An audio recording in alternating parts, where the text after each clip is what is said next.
welcome into the CHGO White Sox pregame show, presented by PointsBet. Use promo code CHGO when you sign up to get 2 risk-free bets up to $2,000. Welcome into Studio A of our CHGO offices here in the West Loop of Chicago. I'm Sean Anderson, the host of the CHGO White Sox pregame show. You can follow me on Twitter at Sean_W_Anderson. Alongside me today, Vinnie Duber. Hello. Oh, hey. This is my Herb impression. Hello. The CHGO White Sox beat writer, our own Herbie Sunshine, dealing with some personal stuff. We hope he feels better and is able to join us tomorrow. I was hoping he was frosting his tips. He might be frosting. Hopefully, fingers crossed. Maybe this is a whole bit. Maybe he's like, I'm not feeling well, can't get in, and he's actually just getting his tips frosted. Or maybe he doesn't feel well because of what they put in his hair. Maybe. That could be, too. Herb passed out from all the fumes. If the White Sox... no, I'm not going to make a White Sox joke. I won't be bitter right away. The White Sox are taking on the Baltimore Orioles. They are going out to Baltimore for a 3-game series. This one starts at 6:05. The game tomorrow on Wednesday starts at 6:05, and the game on Thursday starts at 6:05. Very nice of them to do that. The Orioles will join this match at 63-58. The White Sox coming in at 62-60. Dylan Cease on the bump for the White Sox, and Austin Voth on the bump for the Orioles. We got a lot to talk about in this game, but before, we got some housekeeping to do, and we'll go to the White Sox first. Michael Kopech is going to the 15-day injured list with a left knee injury. I think they said left knee soreness. Strain. Left knee strain. And Daryl Van Schouwen of the Sun-Times is out in Baltimore and got a quote from Michael Kopech. And Kopech said, "It's not ideal to go on the IL, but knowing I can come back and make a strong push is a good thing," and also saying he's not going to miss time. They think that the 15 days, once it's up, Kopech will be able to join the team and join the rotation and be fine. So this 15 days without Michael Kopech, where will the White Sox look? Tyler Banks obviously coming up with the corresponding move, but where will the White Sox look to fill that spot in the rotation, and what does it mean for Kopech? Is this a concern for you just with the left knee strain? Well, we're seeing a little bit more reporting from the guys who are out there in Baltimore, and it looks like the Sox will do what you'd expect them to do and go with Davis Martin once Kopech's turn in the rotation comes along. Obviously, he started yesterday, so they don't need another starting pitcher until this weekend when they come home to play the Arizona Diamondbacks. That's likely when you'll see Davis Martin added to the active roster. Until then, they'll take the extra bullpen arm, and as we know from watching yesterday's game, they could use it. Probably no Vince Velasquez tonight, no Jake Diekman tonight, with the way that they were called upon yesterday after Michael Kopech was only able to face 4 batters there in the first inning. In terms of concern, hearing from Michael Kopech doesn't sound like there's too big a reason to be concerned. And some of the other quotes that were tweeted out from Daryl out there in Baltimore were, talking about the workload. The most innings that Michael has thrown in a very long time in a single season. Probably on track to break the career high in his pro career from when he was in the minors all the way back in, 2018, I think it was, when he was up in the 140s area. He's probably on track to beat that, and so it's no surprise maybe that some of that stuff is catching up to him. I look at it maybe as kind of similar to what happened last year with Lucas Giolito and with Lance Lynn late in the season when both of them took trips to the injured list, mostly because they were worn out from pitching a full season after the way 2020 had gone. Obviously, the weird pandemic-affected season kind of impacted every starting pitcher in terms of building back up to a normal workload after having the light workload, not to mention the interrupted spring training back in 2020. So maybe that's all this is Michael Kopech's body is reacting to the stress that's been put on it from pitching a full season as a starting pitcher in the major leagues, and this is kind of a injury that just needs a little rest. That's the way he kind of phrased it, looking at some of the quotes that were tweeted out, and maybe you can kind of compare it to what was going on at the end of last season with some guys. Yeah, and it was interesting, too, just to hear him kind of talk about the injury. He felt it on the first pitch, the first warm-up pitch he had in Kansas City. Evan trying to push through it. Felt like he wasn't putting enough pressure on his knee when he was going more and more throughout the game through the 19 pitches that he had. So it was interesting just kind of hearing like he felt it and then it kind of went away and he was working through it. And I wonder if he's worked through that before, if that's just a completely new injury. It is raising some concerns of like, what is this? And maybe rest just gets rid of the issue. hopefully that's the case for Michael Kopech. But Davis Martin has done a good job coming up and filling in when the White Sox have needed to, so I don't think it's, dire straits here.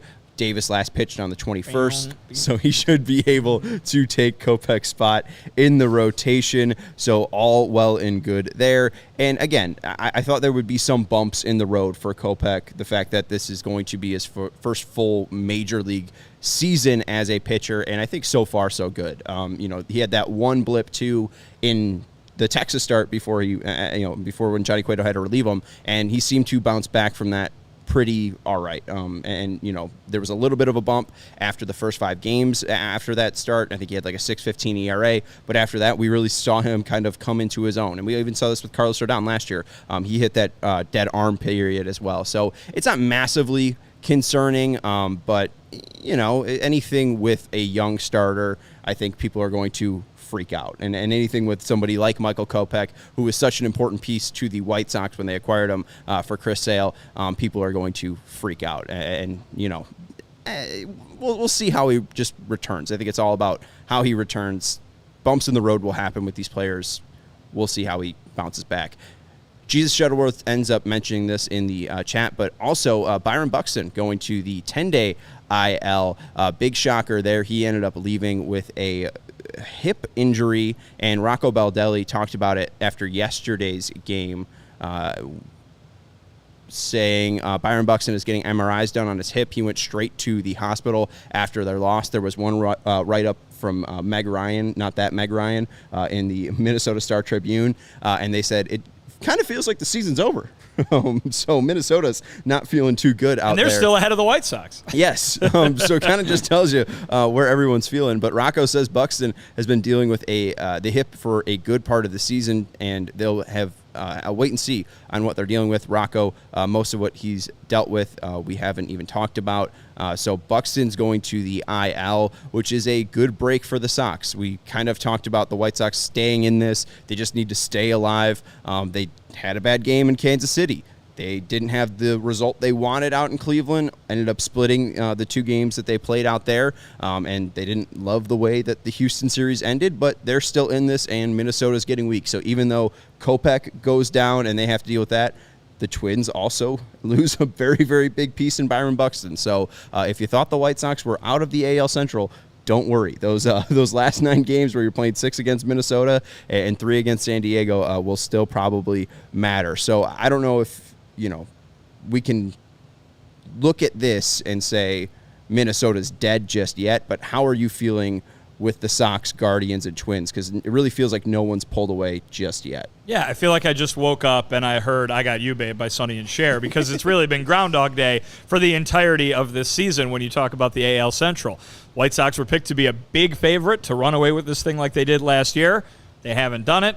It's the same thing you've been hearing from me since April, and same thing applies to the other 2 teams in the division. Neither the Cleveland Guardians nor the Minnesota Twins have taken advantage of the White Sox kind of being stuck in the mud, but the White Sox haven't been taking advantage of those other 2 teams being stuck in the mud. It's just a lot of being stuck in the mud every single day. So until someone decides they want to get really, really hot and separate themselves, this is what it's going to be. And it might not be the most fun pennant race that we've ever seen in Major League Baseball, just because those have a tendency to feature teams that are really good going against each other for a division crown. In this case, you're going to have 3 teams maybe just, kind of trudging to the end, and whoever happens to be on top that day is going to be who gets to go to the playoffs and represent the AL Central. But at the same time, too, I was looking at it earlier today, the American League and the National League really different in terms of the number of teams who are still alive in that wild card race. And so obviously, if you're a White Sox fan, you're probably rolling your eyes if you hear, but they could make it in the wild card too. But the Baltimore Orioles are one of those teams, and so if you're circling every game against the Minnesota Twins and every game against the Cleveland Guardians, circle these ones too. Circle those ones in September coming up against the Seattle Mariners, just because these count just as much. They could race for this too. So. Again, the White Sox have not been very inspiring, not inspired a lot of confidence that they're going to be a team that could make some noise in the playoffs. But here they are, right, with a very good chance to at least compete for the last month and a half here for a spot in the postseason. and it continues tonight. I think it'd be pretty shocking, too, to see two AL Central teams make it into the playoffs. It could happen, though. If you have the Guardians make it in and the White Sox sneaking in the wild card, I think most people would be pretty shocked just with the way that this whole division has unfolded. And as you mentioned, the Rays are the top wild card team at 66 and 55. They are a half game above the Blue Jays and Mariners, who are tied at 65 and 55. Mariners are 66 and 56. The Orioles are 2.5 games back of the Mariners and Blue Jays at 63 and 58. Twins, even though the local beat writers and reporters are saying the season's over, they're 3 games out at 62 and 58, and your White Sox are 62 and 60, 4 games out of a wild card spot. You win 3 games, you sweep the Orioles here. They won 3 of 1 when they came to your place last time, or early on this year 4, yeah. in June. If you win 3 here, you're 1 game back of the wild card. So, hey, the White Sox aren't out of it just yet. Some interesting stuff. We've seen Baltimore, obviously, like we said. Dylan Cease had a nice 13K performance against Baltimore early on this year, but we haven't gone to Baltimore, and they made changes to their whole ballpark this year. So they moved back their left field dimensions. This is what happened. Their left field dimensions to try to reduce the stadium's propensity for home runs. The changes, the first to the size of the iconic ballpark's playing area in 2 decades, will raise the wall's height from 7 feet to about 12 feet and move it back as much as 30 feet, according to the information provided by the team. And the Orioles said about it, "We will still expect this will remain somewhat of a hitter's park, and we like that about Camden Yards," said Executive Vice President and General Manager Mike Elias. But the conditions here have been extreme, towards the most extreme in the league. It's not a secret. And if we want to look how it's been affected, moving back left field, in 2022, they have a home run factor for Camden Yards of 77. That is 28th in the league. 2021, it was 153rd, which was 153, which was first in the league. 2020, we were kind of middle of the pack at 99, but 2019, 120, 2018, 116, and 2017, 121. And that's not good for the White Sox because, as Chris Kampka pointed out here, there's some 7-game stretches that we're looking at, and the White Sox past 7-game stretch has not been good for the team when it comes to home runs. The White Sox 7 games from August 16th to 2022, the White Sox 7 games from August 16th to August 22nd, 2022, 27 home runs and 254 at-bats. The 7 games from August 16th to August 22nd in 2021, 7 home runs and 254 at-bats. And then the 7 games from August 15th to 2022 in 2022, 1 home run and 228 at-bats. So it has been a drought here for the White Sox, hitting home runs, 1 home run in their last 228 at-bats. And now they're going to a park that is basically killed home runs in their park. So how do you feel about the White Sox going to this newly changed ballpark? And we've heard Tony say that Eloy Jimenez, who's kind of dealing with some lower body injuries, probably won't play the field in the large, now expanded outfield in Camden. Yeah, I mean, it's listen. I mean, I think you could put them in any ballpark in the league right now, and the White Sox power problems would persist. But here you go. I mean, they talk about the ball, the changes they've made to the ball this year, knocking home runs down across the board, changes to the field. You put those two things together, and obviously that's going to decrease the number of balls that fly over the fence.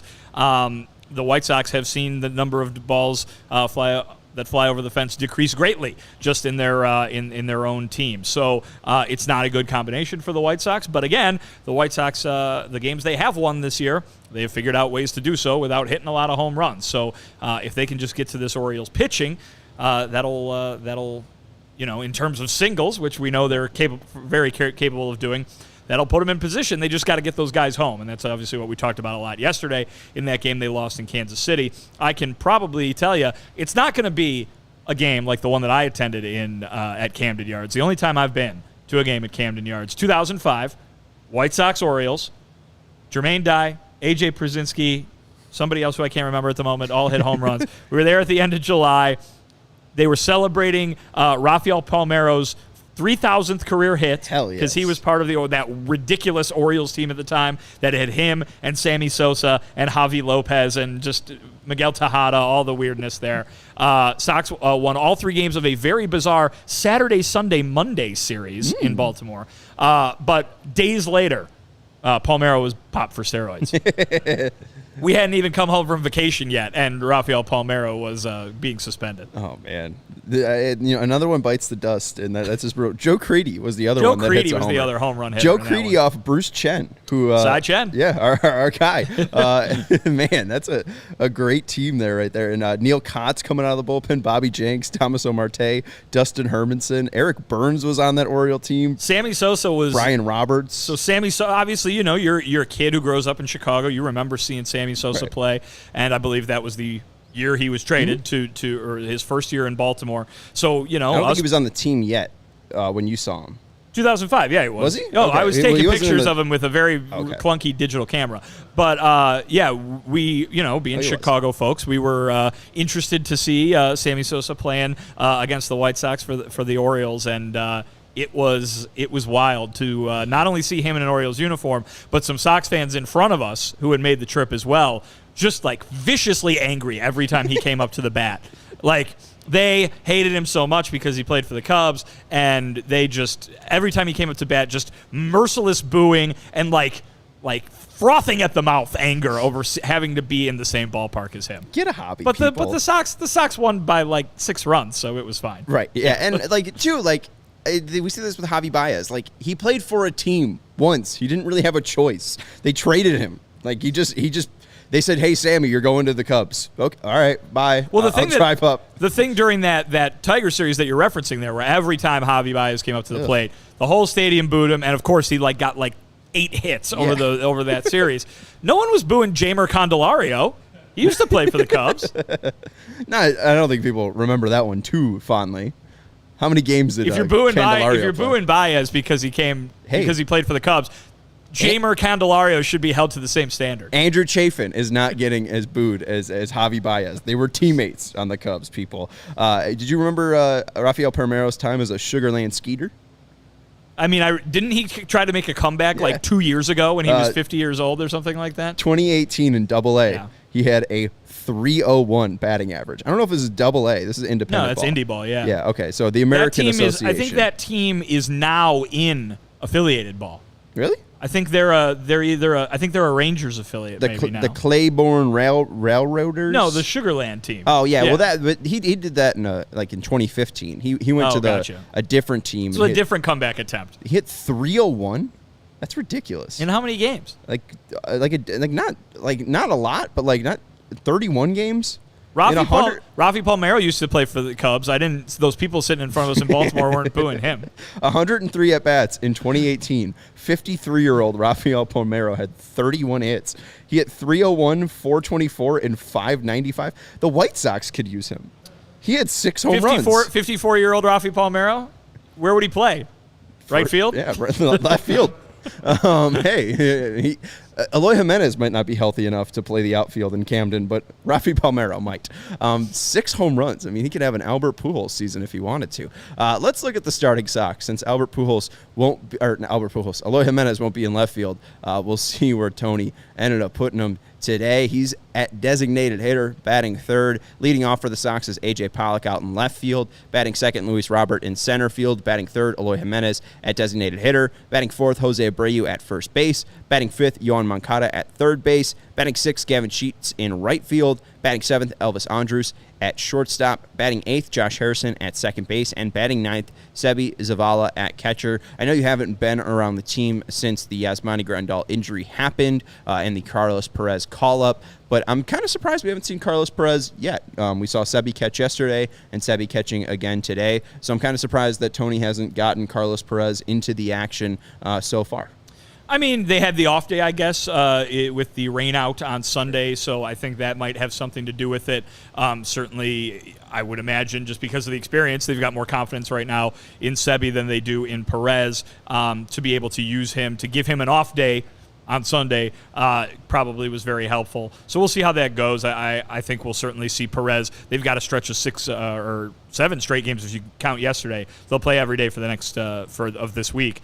You'll certainly see Perez before the end of that Diamondback series on Sunday. Absolutely. It'll be interesting to see what he adds to the team. I know that the reports down in AAA say that he's a high contact guy, started to find a power stroke, but he is very solid defensively. So, I mean, Rave reviews from Tony La Russa in each of the last 2 spring trainings. Hey, if you got the manager talking about you, you got to be doing something right. Eloy Jimenez, one of the best hitters in baseball in August, a weighted runs created plus of 172 this month. Jose Abreu, although he only has 9 RBIs and 2 home runs in August Abreu still has been fantastic. A 154 weighted runs created plus in the month of August. Andrew Vaughn at 148, Gavin Sheets at 131, Josh Harrison at 118, Luis Robert at 111. So those guys have been this team above is an offensive average. force. Yes.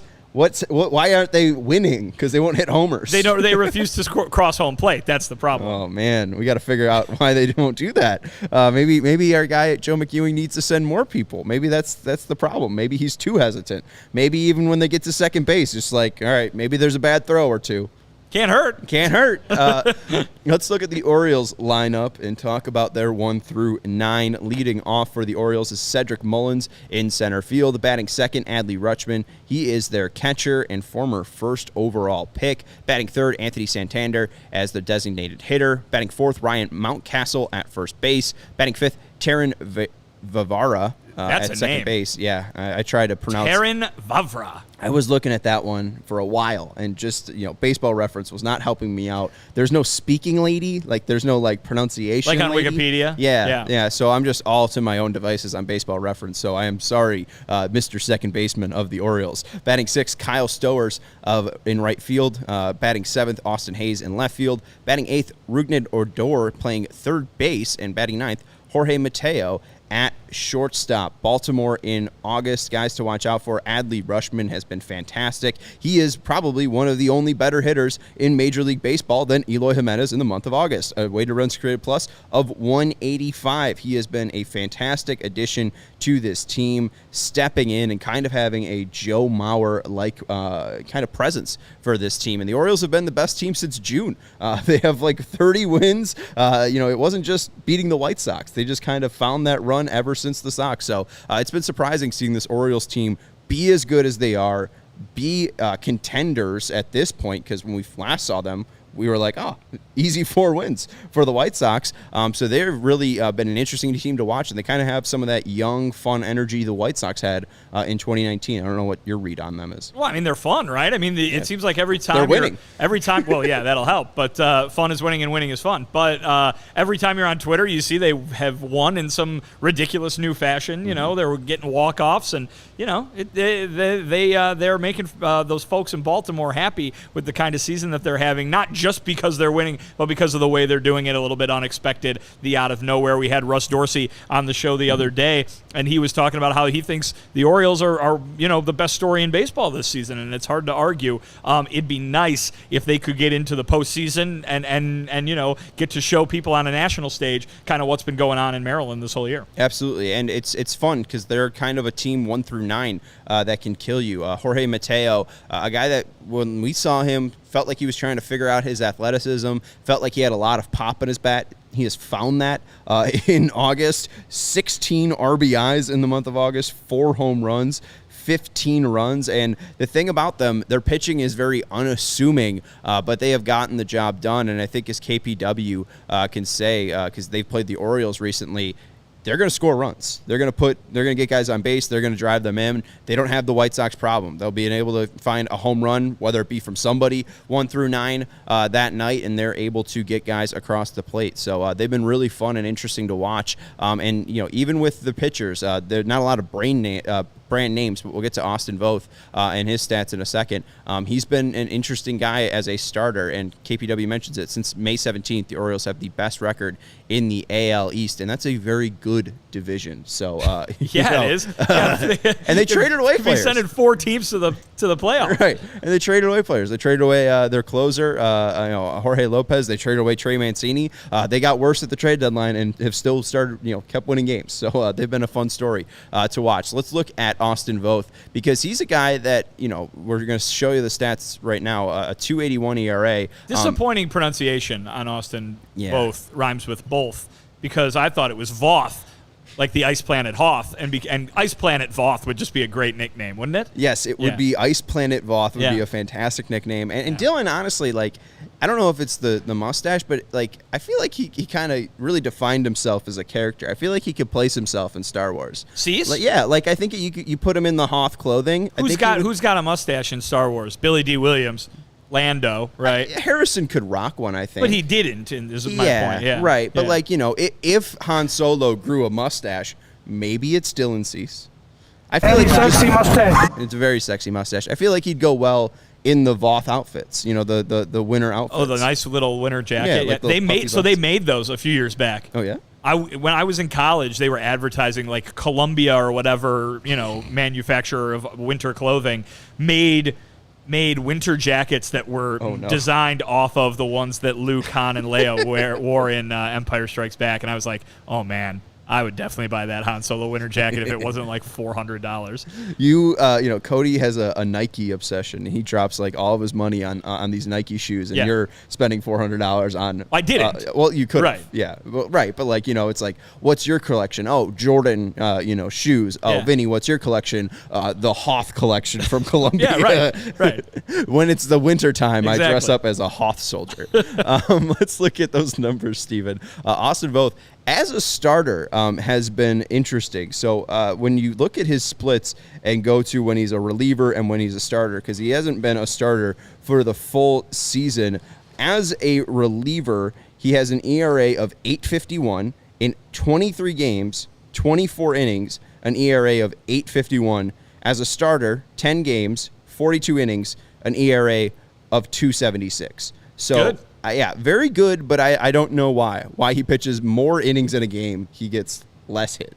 Or he gets, you know, he has better results. It's interesting. Well, there's something to be said about, you know, what you've trained for kind of thing, and maybe being thrown into the relief situation is, you know, different than what that routine that we always talk about with starting pitchers. Yeah, it's just like, as a starter, opponents have an OPS of 608. As a reliever, opponents have an OPS of 944. Now, the pitch is that different. You know, routine, you're right. I mean, I think you make a great point. Like, routine is something, but, man, it's just odd seeing the drastic splits like that. Austin Voth, though, on the total this year, 48 innings pitched, a 2.81 ERA, 41 hits allowed, 44 Ks, 13 walks surrendered, and an ERA plus of 143. Dylan Cease, our guy Cy Cease, 133 and 2/3 innings pitched, a 2.09 ERA, 98 hits allowed, a 178 strikeouts, 58 walks surrendered, and an ERA plus of 191. Dylan didn't have a great start his last time out against the Astros, but it wasn't bad. But the streak of 14 straight games was snapped of 1 earned run or less. And he had a great start against the Orioles early on, 13 Ks in 7 innings. So what do we expect from Dylan tonight? Well, I think the way his season has gone, you can expect the same kind of thing you've been seeing. I mean, obviously the Astros boast one of the best lineups in baseball, and it makes sense that perhaps they would be the ones to get to him. But, I mean, really, he's been fantastic just about every time he's taken the mound this season.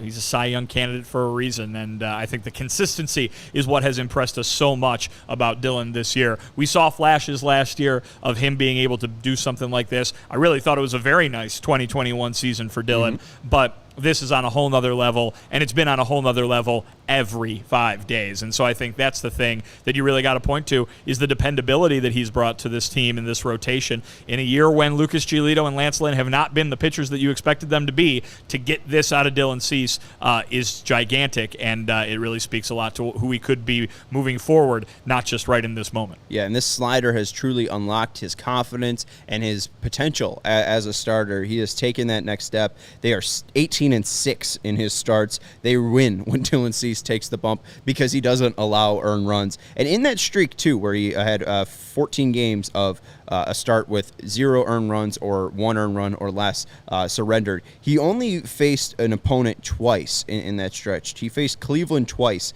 in that stretch, and he had 18 swinging strikes on July 12th against them, and then on July 24th, he had only 8. So I do wonder the second time seeing that slider, if it will be less effective, or maybe, instead of going 7 innings, he goes 6 innings. The fastball control was a little bit iffy against Houston last time, so if he's able to tighten that up, I think we'll see a successful Dylan Cease outing. But again, it really depends on how the Orioles are seeing that slider, and I do wonder, seeing it for a second time this season, if they have more success against it. But I still think he has a good day. If you think he's going to have a good day, if you think he's going to strike out 10 plus, it is time to take advantage of the best offer out there. PointsBet Sportsbook is counting down the days until the football season with a new offer every day until the season kicks off. From now until September 8th, PointsBet's Power Hour will unlock a new daily offer from 12 to 1 p.m. Central Time. Sign up for PointsBet Sportsbook right now using the code CHGO to also get 2 risk-free bets up to $2,000. And don't miss out on your chance to get daily access to free bets, boosted odds, and so much more now through September 8th. And right now, we have a great offer. Bet $51 pregame or live on the Orioles White Sox game, and you will get $2,000 in risk-free bets, a yearly CHGO membership, a size C Sox shirt, an exclusive CHGO Sox script shirt, only available with this offer, and a pair of slides from a CHGO locker. And all you have to do is download the PointsBet app and use code CHGO and make a $51 bet, either pregame or live, to get the CHGO bundle. It is the best deal in town, and it just got better. So if you have a read on this game, if you think the White Sox are going to win at minus 136, if you think Dylan's going to have a lot of strikeouts, if he's going to go over 7.5, download that PointsBet app right now and use code CHGO and get this fantastic deal. I see Herb jumping in. He says, hello, guys. His click to pick is Jose Abreu. Great show. Herb, no one took that, so congratulations. Jose Abreu is your pick. Vinny, what's your pick, and what's your prediction tonight? Going ahead and going with Luis Robert, who, it seems kind of quiet that he's been really good this year offensively. Maybe not MVP level like a lot of folks were thinking in the preseason, but, as is the case with several of these White Sox hitters, the batting average is up there. And to be batting north of 300, at least over the last good deal of time, is not a bad thing. I'm going to go ahead and go with Luis Robert tonight, and I will say the White Sox win 5-4. Ooh, close one. We'll see if the White Sox are able to pull off the win. Orioles are very, very good at home. They are 17-21, though, in one-run games. So we'll see what happens here. I'm going to go with my guy Elvis. Elvis has been all right in a Sox uniform. 250 batting average, 250 OBP, slugging percentage of 333. But he's got 3 RBIs. He's been taking care of business when he's out there. TCB, baby. Shout out to Bennett Carroll on the Sox Machine wake-up call, who said because the 8th inning, Joe Kelly gets a ground out, Elvis Andrus, 6-2 ground out, and he says, Elvis Andrus says, a little less conversation, a little more 6-2 ground out to get out of the inning, which I thought was very, very good and very seamless. So I'll go with the White Sox 7-2 victory. I think Dylan has a good day, and the White Sox find those gaps. They get a couple guys on with the singles, and hey, Jose Abreu has a nice double. Maybe Elvis Andrus has a nice double. Wow, maybe extra base hits you're predicting. Hey, maybe 3 of them. 3 extra base hits, and the White Sox win 7-2. We'll see. And Herb said he'll be just fine. Just a pinched nerve that's been bothering him for a couple of days. He'll hopefully be back tomorrow. Take some Advil. Enjoy yourself, Herb. Rest up. We'll see you later, and hopefully we'll see you after the game. Join us live for the live post-game show here on the CHGO Sports YouTube channel. We'll be live chatting with you for an hour after this Orioles-Sox game, and it is about to start right now. So let's go see Dylan Cease versus the Ice Planet, Austin Voth. We'll see you after the game. For Vinnie Duber, follow him on Twitter at Vinnie Duber. I'm Sean Anderson. You can follow me on Twitter at Sean_W_Anderson. We will talk to you later. Goodbye.